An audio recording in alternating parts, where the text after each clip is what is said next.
ប្អូនស្រីកនិថាទៅវិញនេះគឺវាហាក់បីដូចជាមិនតំណងទេសម្រាប់ខ្ញុំក៏ប៉ុន្តែពេលថ្លឹងថ្លែងពិចារណាទៅខ្ញុំគិតថាខ្ញុំគួរធ្វើវីដេអូមួយដើម្បីបំភ្លឺបងប្អូនដែរការដែលបំភ្លឺនេះគឺមិនមែនចេតនាចង់វាយប្រហារតតាំងអីជាមួយនឹងThe Konitha Show ទេតាមពិតគឺមិនមានចេតនានឹងតតែសោះឲ្យខ្ញុំបានស្ដាប់សំណើសំណូមពរ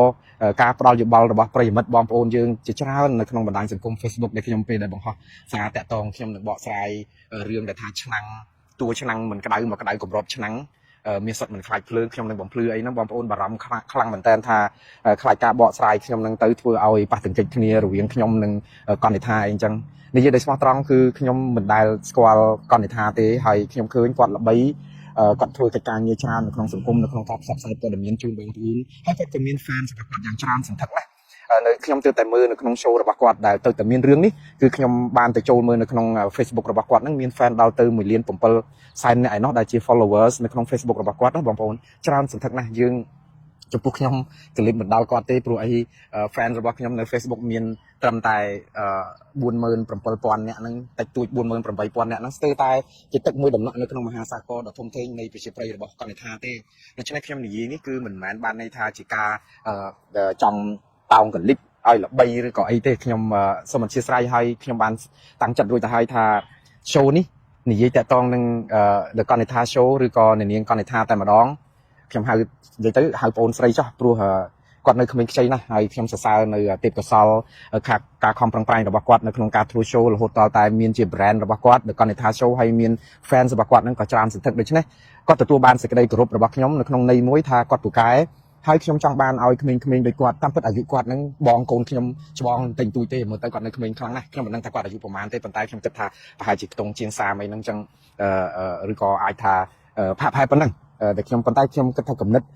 ការស្រាវជ្រាវការដែលយកចិត្តទុកដាក់នៅក្នុងការជួយអប់រំផ្ដល់ព័ត៌មានដល់សង្គមខ្មែរនេះគឺគាត់ធ្វើបានច្រើនហើយខ្ញុំមិនតែជួបកោតសរសើរទេហើយខ្ញុំចង់ឲ្យក្មេងៗជំនាន់ក្រោយហ្នឹងមានភាពក្លាហានហើយធ្វើវីដេអូមានគុណភាពឲ្យបានច្រើនដោយកនិថា show កាលតែពីដើមឡើយហ្នឹងណាក៏ប៉ុន្តែ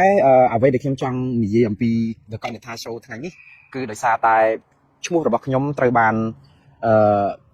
កនិថាយកមកវាយប្រហារហើយរហូតដល់ទៅដាក់ហៅខ្ញុំថាជាមនុស្សមានចិត្តព្រៃខ្ញុំថាពេលខ្លះខ្ញុំមានការអនុគ្រោះច្រើនដោយសារតែវាធម្មតាមនុស្សយើងនៅពេលដែលឆេវឆាវ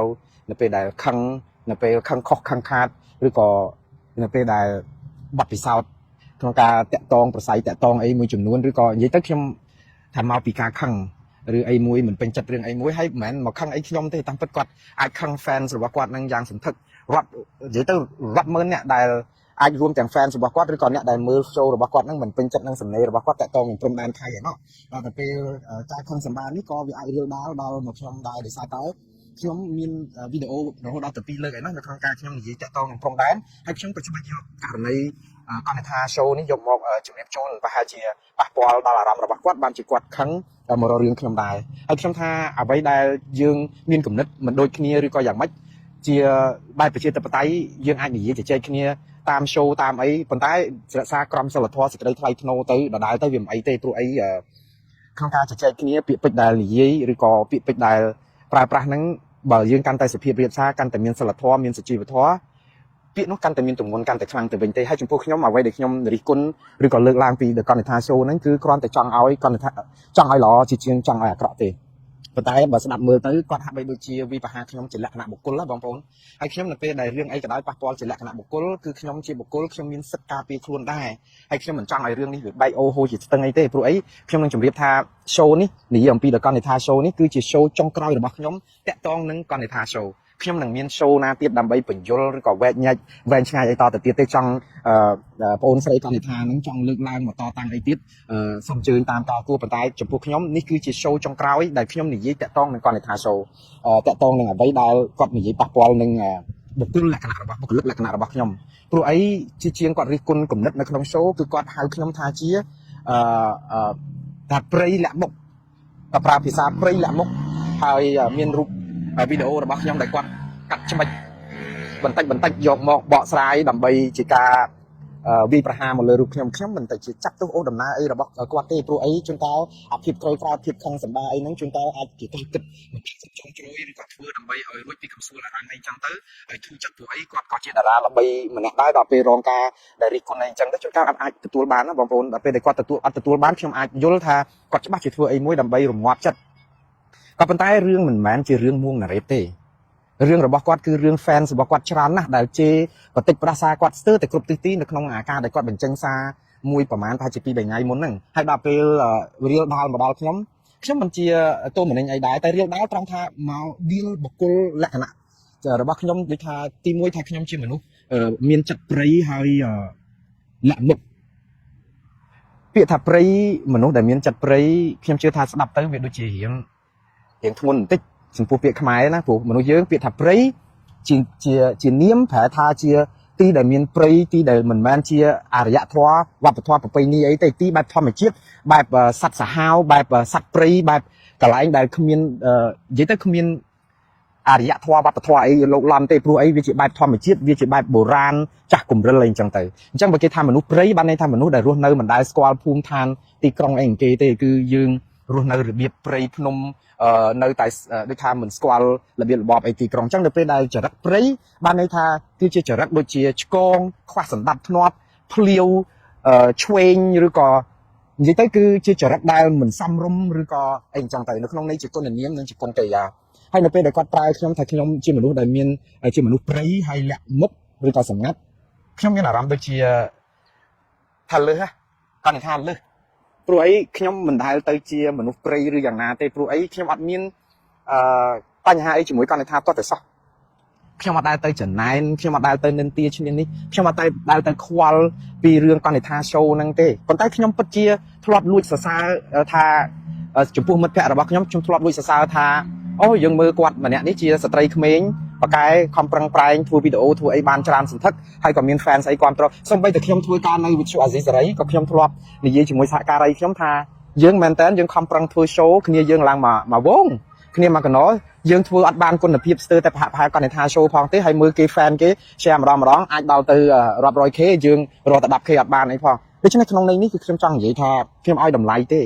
คนใต้เอาไว้ได้กวาดจับดามใบประหารแบบขยมวันนี้คืออาจิกายโยจะล้ำเฉินเชียงให้โยจะล้ำนั้นคืออาโยจะล้ำตรังท่ากวาดอัดมือละดามเชื่อได้กวาดทับปรีนั่นไงปรีต่างอ้อนั้นกวาดบานมือจุ่มปรีกัดโยแต่ดามเชื่อมาดามปีนั่งมาเธอจิปรีให้กัดเฮาถ่าน้องจิปรีให้เฮาขยมท่าจิมันปรีแต่เตี้ยจัดปรีจัดอัปรี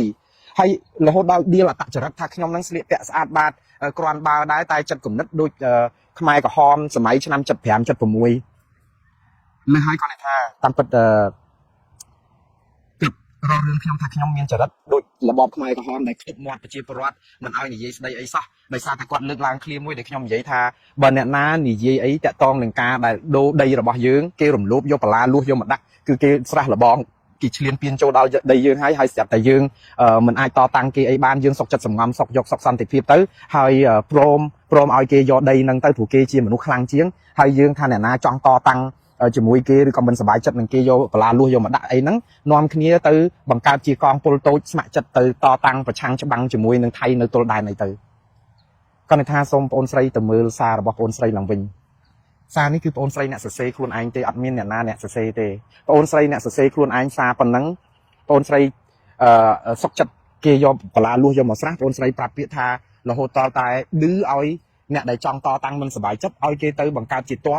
กองโปรโตไอ้ตื้อต่อสู้กับประดับอาวุธจมูกไทยในนี้คือจีในดื้อให้เจียบชั่วแต่กูบอกเบาเตะพวกกันในท่าจังหนีท่าใบยังเหมือนเป็นจัดยังแต่ทัวไอ้คุณไอ้จัดการคุณไอ้ยังไม่ตัวไอ้เราทำปีบ้าที่เกี่ยวทัวจัดการกินเลยแต่ซาเพียบซิมกัดดำใบซันแต่เพียบไอ้จะใบยังสมัยขนมเขาคือโยนนอนทีนี้โจตื้อการอาวุธคุณไอ้สมัยจัดบางคนเรื่องนี้วิเหมือนแม้โดยกันในท่าจังแต่จังให้บรรทาเพื่อในการในท่าหนีแบบนี้ขยมจิกาอบรมได้ตามกันในท่าโยธาจิกาหนีวีประหารปัจจัยอบรมนั้นคือจังไอ้หล่อให้จังไอ้ดอกจังแต่เป็นจิตช่างทางการหนีแบบนี้คือจิตในสมัยให้ทั่วไอ้ปอสเตอารมณ์ปัจจัยปรอดขมายชรันนะยังตรังมือการปิโลคอนไซน์ทลอดหนีไอ้ปัจจัยปรอดขมายนะได้จังแต่ยกในการปัจจัยกลางมาวิ่งสเตอทั่วกลางมาช่วยไอ้ปัจจัยปรอดขมายชรันนะได้เหมือนเป็นจัดนังสำได้แต่บอกว่าให้ขยมหนีนี่ขนมในจังไอ้หล่อแต่จังอย่างท่ามันไอ้แต่ตัวโยบานนั้นปัจจัยเชียร์กับห้องมุ้ยได้ mình cua cạt langให้ខ្ញុំមានតែហាមឃាត់មិនឲ្យកណ្ដាថានិយាយអីទេកណ្ដាថានិយាយអីនិយាយទៅខ្ញុំអត់មានឃាត់ទេប៉ុន្តែការដែលថាគួរតែដកពាក្យទៅវិញហ្នឹងគឺចង់និយាយថាឲ្យកណ្ដាថាចាប់ផ្ដើមអាចទៅសុំទោសបងប្អូនយើងទៅឬក៏អាចថ្លែងសារជាសាធារណៈថានេះជាការឆ្លោះឆ្លួយទេមិនមែនចង់បានន័យថាអញ្ចឹងទេប៉ុន្តែកុំភ្លេចថាសារដែលបានដាក់ទៅប្រហែលណាត់ហ្នឹងគឺប្រជាពលរដ្ឋឬក៏ fan ហ្នឹងគេ share គេ comment គេជេរបន្តិចផ្ដាសាពេញសង្គម Facebook រហូតតតែខ្ញុំឃើញហ្នឹងបានខ្ញុំយកមកហ្នឹងនៅក្នុងន័យថាបើសិនជាកណ្ដាថាធ្វើដូច្នេះយើងកំពុងតែហែលបញ្ច្រាស់ទឹកហើយនៅពេលដែលយើងហែលបញ្ច្រាស់ទឹកគឺបានន័យថាយើងបញ្ច្រាស់សង្កនិកហើយគឺគេបើកផ្លូវហ្នឹងយើងបើកបញ្ច្រាស់យើងច្បាស់ជារងនឹងការរិះគន់ធ្វើទុកបុកម្នេញជេរស្ដីយើងចាក់ជាមិនខានក្នុងន័យនេះគឺជាការដោះទាញសតិអារម្មណ៍មួយដែរតាហើយខ្ញុំមិនបានទៅហាមឃាត់ទេចង់កណ្ដាថានិយាយអីនិយាយទៅព្រោះអីគោលដៅគឺយើងពេលដែលសៀមឬក៏ថៃគេឈ្លានពានយើងគឺយើងរួមគ្នាប្តឹងទៅតុលាការយុត្តិធម៌អន្តរជាតិយើងមិនអាចតស៊ូខ្ញុំមិនដែលញុះញង់លើកឲ្យធ្វើសង្គ្រាមទេខ្ញុំជឿថាកណ្ដាថាក៏មានកំណត់ស្តៀងនឹងដែរប៉ុន្តែខ្ញុំអត់ចង់ឲ្យមានពលរដ្ឋខ្មែរយើងណាប្រកាន់ចំហមួយថាឥឡូវបើគេយកបន្លាលួសមកដាក់គឺឲ្យគេទៅឲ្យគេដាក់ទៅយើងធ្វើមិនបើយើងវាកម្លាំងយើងទៀបជាងគេយើងទៅអាចតតាំងអីគេបានបើគេមកដាក់យើងដាក់ទៅហើយគ្រាន់តែយើងតវ៉ាការតវ៉ាមួយម៉ាត់នេះឬមិនទទួលស្គាល់នេះមិនមែនជារឿងគ្រប់គ្រាន់ទេខ្ញុំបាននិយាយ100ដងហើយថាយើងមិនតដៃគេយើងមិនអីដើម្បីសន្តិភាពវាមិនអីទេខ្ញុំមិនទៅជំទាស់អីទេប៉ុន្តែយើងត្រូវតែធ្វើយ៉ាងម៉េចគឺយើងប្តឹងទៅតុលាការយុត្តិធម៌អន្តរជាតិដើម្បីឲ្យគេជួយកាត់ក្តីរឿងយើងប៉ុន្តែគាត់និយាយថានឹងទៅវែងឆ្ងាយរហូតទៅមើលអត្តចរិតស្លៀកពាក់ស្អាតបាតតែចិត្តគំនិតដូចខ្មែរក្រហមអីណាខ្ញុំឯណាដែលមានអត្តចរិតដូចខ្មែរក្រហមខ្ញុំធ្វើ show ខ្ញុំស្អប់ណាស់របបកុម្មុយនីសខ្ញុំស្អប់ណាស់ការរំលោភសិទ្ធិមនុស្សបំផ្លាញប្រជាធិបតេយ្យខ្ញុំស្អប់ណាស់អ្នកណាដែលរៀបចំការបោះឆ្នោតគ្មានភាពសេរីត្រឹមត្រូវនិងយុត្តិធម៌ខ្ញុំចង់ឲ្យប្រទេសកម្ពុជាគឺជាប្រទេសដែលមានប្រជាធិបតេយ្យត្រឹមត្រូវមានសេរីគ្រប់គ្រាន់ប៉ុន្តែខ្ញុំអត់បានហាមឃាត់គាត់ថាមិនឲ្យនិយាយឯណាខ្ញុំគ្រាន់តែនិយាយថាភាសាបែបហ្នឹងគឺគាត់ថាខ្លួនឯងដឹងខ្លួនឯងតើគាត់ថាចំណាយពេលប៉ុន្មាននៅក្នុងរយៈពេលចុងក្រោយដែលត្រូវចេញវីដេអូត្រូវវាយប្រហារអ្នកដែលមើល show របស់គាត់ថាហៅគេសុទ្ធតែជាមនុស្សព្រៃមនុស្សចិត្តអប្រិយឬក៏សាមញ្ញអីហ្នឹងថាគេជាមនុស្សដែលដូចថាមិនបានយល់គ្រប់ជ្រុងជ្រោយអីលក្ខណៈអីហ្នឹងគឺយើងទៅ deal ស្ដីអ្នកដែលគេរិះគន់បានន័យថាភាសារបស់យើងហ្នឹងគឺវាប៉ះពាល់ដល់អារម្មណ៍របស់គេហើយចាប់ពីកន្លងមកហេតុអីក៏គេមិនរករៀនកម្មវិធីហេតុអីក៏គេគ្រប់គ្រងរហូតដល់ពេលណាអញ្ចឹងយើងរៀនស្ដាប់គេពេលដែលយើងស្ដាប់គេហើយយើងដឹងកំហុសហើយយើងកែជួសជុលកំហុសរបស់យើងនោះហើយទើបតែយើងនឹងរឹងប៉ឹងខ្លួនយើងកាន់តែខ្លាំងខ្ញុំនិយាយនេះគឺបំណងល្អសុខសាន្តប៉ុន្តែគាត់ថាចាប់ផ្ដើមរៀលដាវរហូតដល់ deal រហូតដល់អត្តចរិតរហូតដល់អីខ្ញុំថាលើហើយតែខ្ញុំមិនទៅជាចាប់ទោសអូសដំណើរអីទេសូមឲ្យតែអ្វីដែលធ្វើនឹងបន្តធ្វើកិច្ចការល្អសម្រាប់សង្គមទៀតទៅព្រោះសង្គមយើងត្រូវការមនុស្សដែលជួយកិច្ចការច្រើនណាស់ព្រោះយើងគ្មានប្រព័ន្ធផ្សព្វផ្សាយឯករាជ្យគ្មានប្រព័ន្ធផ្សព្វផ្សាយសេរីទេប៉ុន្តែកុំធ្វើឲ្យអ្នកដែលគ្រប់គ្រងមានគេហៅថាឆ្លោះគ្នាហើយយើងទៅរវល់ឆ្លោះជាមួយអ្នកគ្រប់គ្រងនៅពេលហ្នឹងគឺយើងចាប់ផ្ដើមធ្វើឲ្យមានការបាក់ទឹកចិត្តអ្នកគ្រប់គ្រងផងហើយធ្វើឲ្យព័ត៌មានដែលយើងផ្ដល់ទៅហ្នឹងវាคล้ายទៅជាព័ត៌មានដើម្បីឲ្យមានការចាប់អារម្មណ៍ជាងដើម្បីឲ្យផ្ដល់ព័ត៌មានក្នុងន័យអប់រំហើយខ្ញុំខ្លាចតែបងប្អូនជាយល់ដូច្នេះទេហើយខ្ញុំនិយាយនេះក្នុងគោលបំណងល្អទេហើយបើសិនជាគាត់និយាយថាទទួលយកមិនបានកុំរករឿងមួយណារ៉េតនេះនិយាយតិចជាង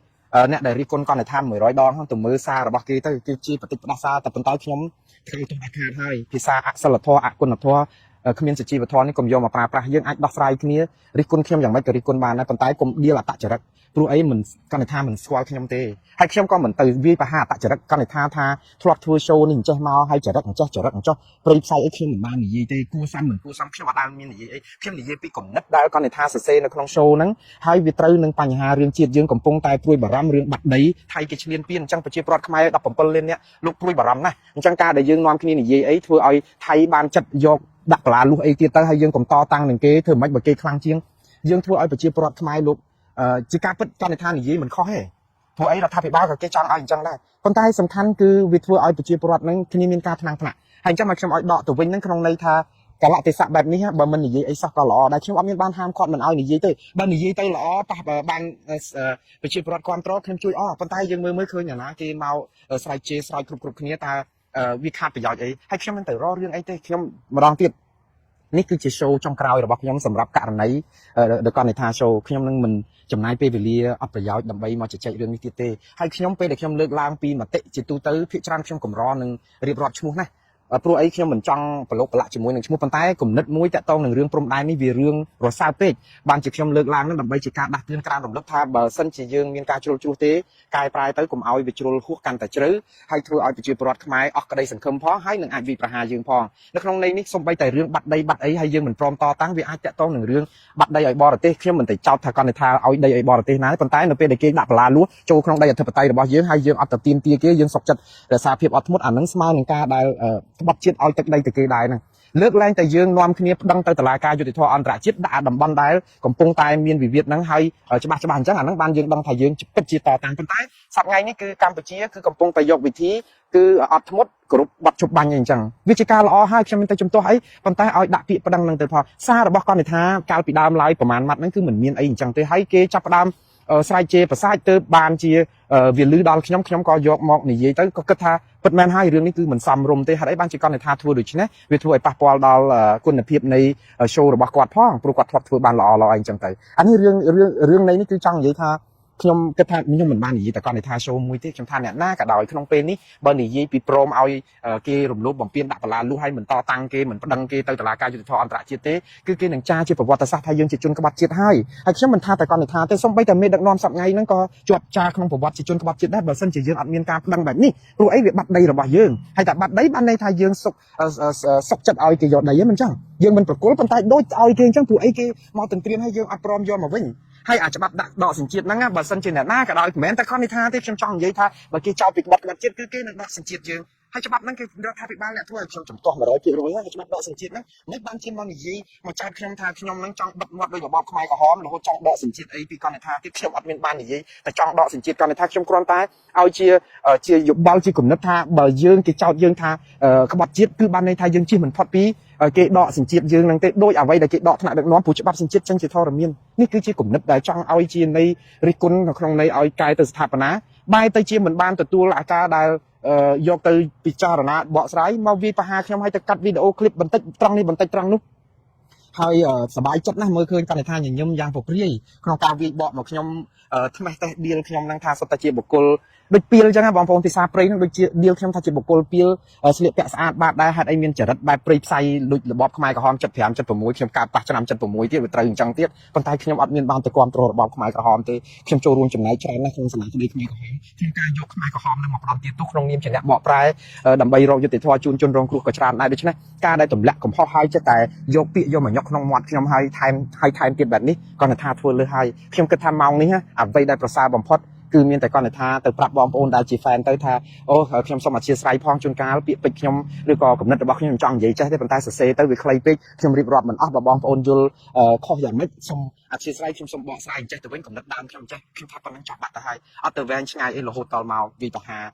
ប្រមាណតាទៀនអីដល់រូបខ្ញុំតែបងប្អូនខ្ញុំអហោសកម្មខ្ញុំគ្មានតែយកទោសពីអីជាមួយកណ្ឌិថាទេហើយបងប្អូនម្ដងទៀតណាកុំបង្វែងស្ថានភាពសភាពការព្រំដែនយើងកំពុងតែកំសត់ណាស់ខ្លោចផ្សារណាស់ឈឺចាប់ណាស់រួមគំនិតគ្នាធ្វើយ៉ាងម៉េចប្តឹងថៃឈ្លានពានដើម្បីទាមទារទឹកដីមកយើងវិញឲ្យខាងតែបាននាំគ្នាផ្ដុំគំនិតប្តឹងអំពីថៃបំពេញទឹកដីកម្ពុជាទៅតុលាការយុត្តិធម៌អន្តរជាតិឬតុលាការព្រំដែនអន្តរជាតិហើយកុំពង្រៀងដានព្រឹត្តិការណ៍នេះឲ្យคล้ายទៅជាព្រឹត្តិការណ៍វិបហាគ្នាឲ្យដោយប្រការណាមួយអញ្ចឹងម្ដងទៀតនេះមិនមែនជាការវិបហាប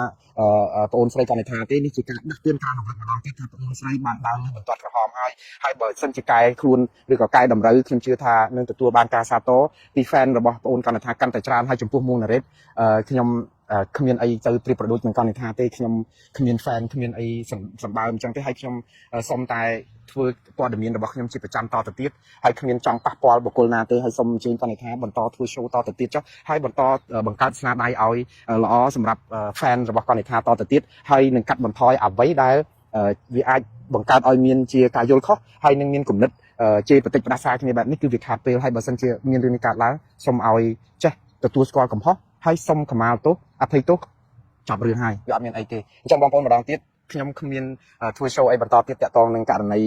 The Kanetha Show នេះទៀតទេនេះគឺជា show ចុងក្រោយចំពោះខ្ញុំហើយនឹងគាត់ហើយខ្ញុំធ្វើ show នេះដោយសារតែខ្ញុំការពារចំហរបស់ខ្ញុំដោយសារតែគាត់វាយប្រហារលក្ខណៈបុគ្គលរបស់ខ្ញុំហើយខ្ញុំសុទ្ធតែជាមនុស្សព្រៃលាក់មុខមានចិត្តដូចរបបខ្មែរក្រហមអីលក្ខណៈហ្នឹងគឺស្លៀកពាក់ស្អាតបាតប៉ុន្តែចិត្តមាយាទអីចឹងវែងឆ្ងាយពេកបងប្អូនវាដូចថាសជាតិចដែរតែយ៉ាងណា ខ្ញុំជឿថាជួនកាលគំនិតគាត់ការគិតរបស់គាត់វានៅផ្សេងបទពិសោធន៍ផ្សេងអីចឹងទៅវាអាចលឺលួសត្រង់ណាខ្ញុំមិនទៅប្រកាន់អីទេគ្រាន់តែថាសង្ឃឹមថានេះជាបទពិសោធន៍មួយសម្រាប់រៀនសូត្រសម្រាប់កណ្ឌិតថាដែរហើយខ្ញុំគ្មានទៅទប់ទៅហាមទៅខាត់អីទេធ្វើអីធ្វើចោះខ្ញុំមិនដែលមានបំណងបែបហ្នឹងទេបាទសូមអរគុណច្រើនហើយសូមជម្រាបលាបងប្អូន